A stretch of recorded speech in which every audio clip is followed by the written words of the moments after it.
Hi, this is Kimberly Michelle with the Real Single Ladies of Houston for Quarterbag.com. I'm here at Cool Runnings Caribbean Style Restaurant.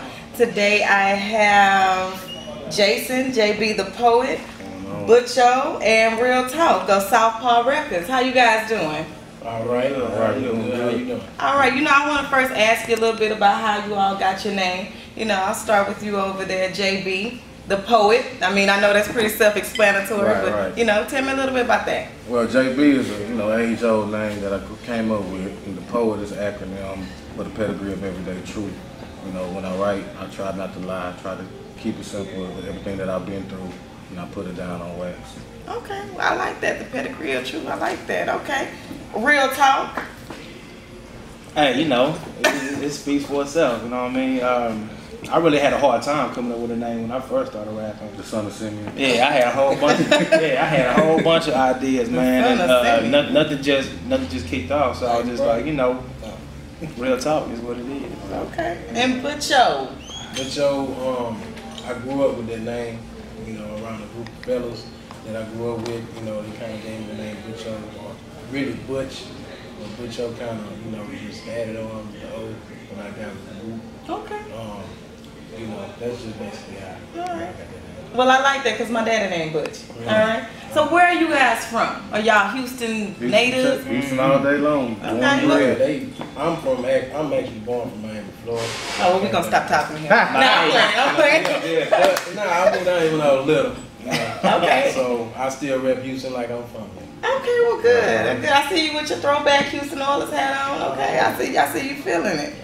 Now, how did Southpaw evolve? Okay, well, me and Jamie, Real Talk, we wanted to get in the group and we wanted to start doing this music. So since we were both left-handed and we were from the South, we was like, okay, we're going to knock out every record label that's in front of us and we're going to come with it. So we're going to go with Southpaw Records. See, I didn't. I'm not left-handed. But you're just all up. You're not from Texas. You right-handed. Right. No, I'm not left-handed. But see, they was looking for another member to come to the group, and he actually approached me, back in 2005, and from then that's when I joined the group, and we just kicked it off from there. Stay no waste time, shit, baby. All right, so how long y'all been doing music, and what inspired you to do music? Not everybody just wants to be an artist. Not everybody wants to, be in entertainment and rap or send a message out. Right. Some people live, regular lives. What makes y'all want to do this? Can I answer first on that? But you just go ahead. When I was little, growing up, I had a big number of aunties and my mom's sisters and stuff that was around, and my father, everybody sung.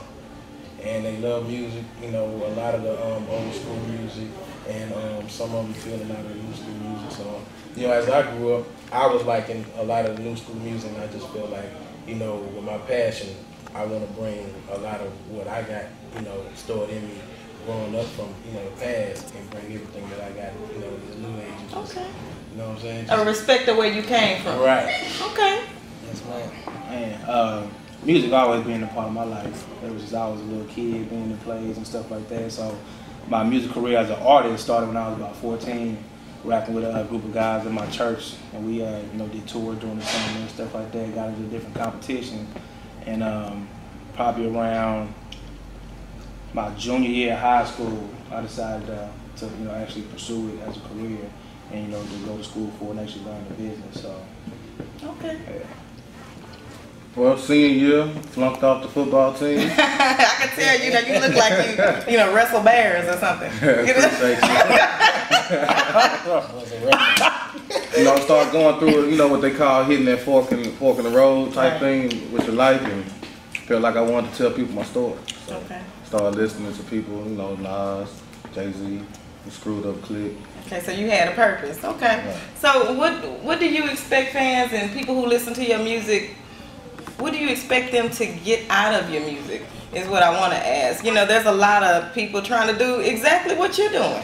Right. Everybody wants to rap. Everybody say they got something to say, but what makes you different? Well, there's really nothing wrong with following the blueprint. Right. But we want to be able to display longevity behind that, as far as like lyricism that's missing right now in the game. And so basically, if we cop a hot track, cop a hot hook, which is going on basically, we want to be able to show them lyricism behind that. Because once they get that single and they look at Southpaw because of the single, then we can follow up with lyricism and content that'll make them say, well, these guys are here to stay. These are good guys. Okay. So, but John, what is your opinion of the music industry today? Right now, like he said, it's a lot of the lyricism. It's not really being exposed at this point in time. And to me, it's a whole lot of commercial. You know what I'm saying? Commercialism going on. At this time, we just, really trying to get to the point to be able to have our fans and people just, relate to what we got going on. Kind of make them feel like, oh, well, I know what they went through. I feel them. So that'll make them, capture what we got going on. I'm gonna add to that. I think there's a major void that's missing in the music industry. I think everything is categorized as a certain type of artist. You come out in a certain type of market, you come out with a certain type of style, and you stick to that style. Mm-hmm. Like artists back in the day, you weren't limited to any type of music. You know what I mean? You can do anything. You can start off, doing commercial, but you can also do, hip hop. You can also do lyricism. You can also do poetry. I think there's nobody, or there hasn't been in a while, a versatile artist that can do just about any genre of music that's out there. Right. And that's the void that I think that Southpaw, feels the most. Because you will hear, hip hop. We can take you to the streets. We can take you to church. Mm-hmm. We can take you, alternative. To the club. Yeah, we can do whatever. And talk about the ladies, I think that's what defines Southpaw as a group, and that's why that's just how we try to operate and make our music. Okay. So what are y'all working on now? What's next? Well, we just dropped Back to the Basics, which we got a cut. We about to play in a minute. Poe is working on his solo album. We push it back to Screwhouse. Like a little solo mixtape. I'm talking about pushing some. Okay. But he be hiding his project. He don't want to know. Y'all supposed to work together. Unity.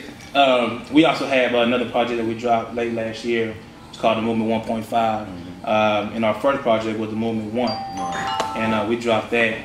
Man, when did we drop that? Maybe a year and a half ago, 2 years ago. So yeah, so we got stuff in the catalog. We got our archives working. We're getting our visuals going this year. You'll see some videos out of us. Right. And where can we find all that? Where can we find Southpaw? We go looking for y'all. Where can we find y'all at? We all over. Twitter.com. We at the front door. Southpaw_records. Okay. Facebook.com/Southpaw Records. All right. That's SOUFPAW Records. Okay. All right. So tell me a little bit about your affiliation with Dane and Sofa Pass. Who is Dane? Who is Dane? That sexy guy with the dreads. That dude. HNIC. Y'all know him? Man, me and Dane used to carpool back in the day. Dane my dude, man. Dane is the homie, man. Me and Dane sat next to each other in summer school and night school, man. Okay. Now I'm working for him, so Hey, I have let you know where he at. A top roster like that. All right. Now tell me about what is the movement?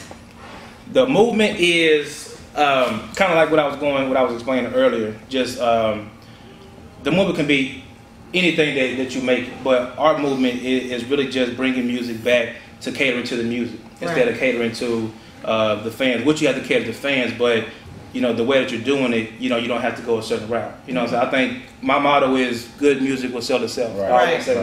And so that's what our movement is.